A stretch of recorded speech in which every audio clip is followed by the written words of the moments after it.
A woman loses her job overnight. One of 17,000 people get laid off when Spirit Airlines collapsed. And she sends a DM to a famous influencer asking for help. His response, he films himself laughing at her.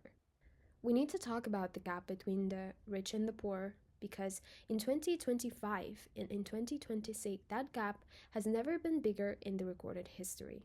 And it's not just a money problem, it's a perception problem.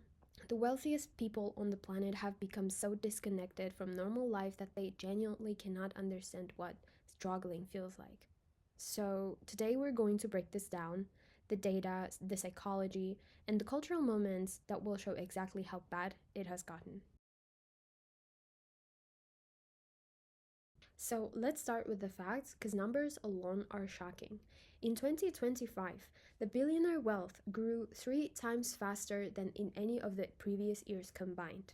Meanwhile, nearly half of the population on the planet Earth still lives in poverty, and that number hasn't changed since 1990.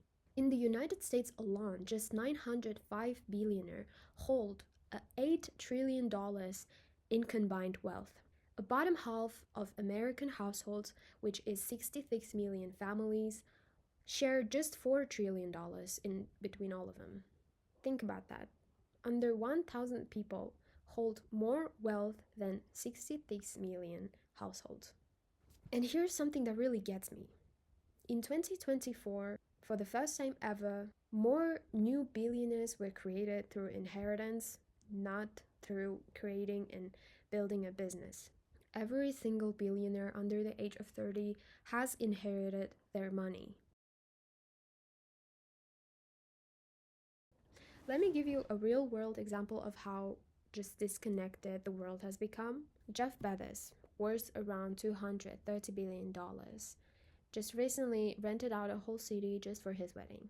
The whole city for his wedding. He owns a $500 million super yacht, and he spends every year just $30 million to maintain it. He also owns a mini yacht just to carry his helicopter that lands on the main yacht. For you and me, buying a coffee is a small decision. For Bezos, spending $500 million, it's the equivalent of a regular person spending $2. That is the actual mathematical scale of the difference that we're talking about. And it's not just me being jealous of his success, it's about understanding that when the gap becomes this large, the two sides stops speaking the same language entirely.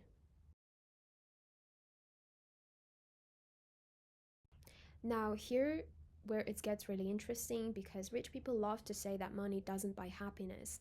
And there's actual real science on this, a real research, and let me walk you through it. Honestly, because I don't want to give you a wrong information. Researchers from Princeton and Wharton have spent years doing this research. The older studies said happiness stopped growing once you earned more than $75,000 a year. Newer research pushed that number higher, but here is the most important finding. Money matters most when you don't have enough of it. When your basic needs, food, shelter, safety, are not covered, money is everything. Extra income at that level dramatically increases your well-being. This is the part rich people conveniently forget when they say money isn't everything.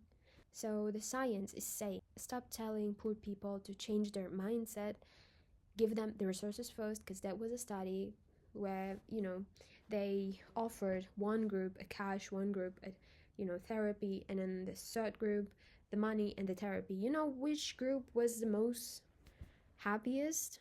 It's the first, just with money, because when you don't have your basic needs covered, nothing else works. It just doesn't matter.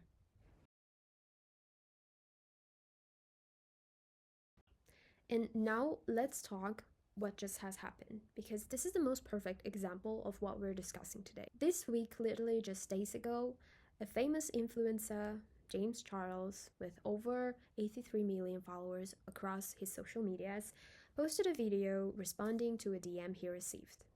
The DM was from a woman who lost her job when Spirit Airlines suddenly shut down, along with 17,000 other employees.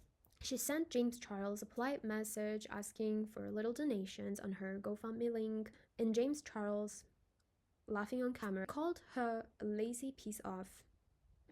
He said she was entitled. He told her just to get another job.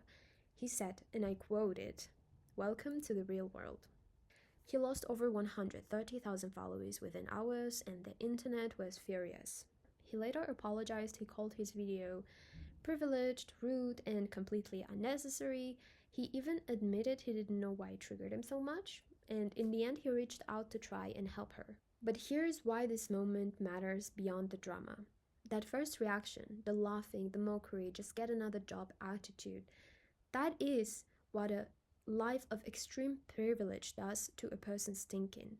He had genuinely lost the ability to imagine what it's like to never know where your next paycheck is going to come from. He saw someone asking for help, and his brain defaulted to lazy, entitled, weak. That's not James Charles being a bad person. That's what years of disconnection from financial reality looks like. And this is the part we really need to understand because the wealth gap doesn't just affect the poor, it psychologically damages the entire societies. Research shows that in countries with higher inequality, the depression rates are higher across all income levels. Even middle class people in very unequal societies are less happy than middle class in equal societies. You would ask why? Because what makes us unhappy is not just about being poor in absolute terms, but it's the feeling of being left behind, of watching the gap grow and working harder, but feeling falling further behind. And there is even a name for it in economics.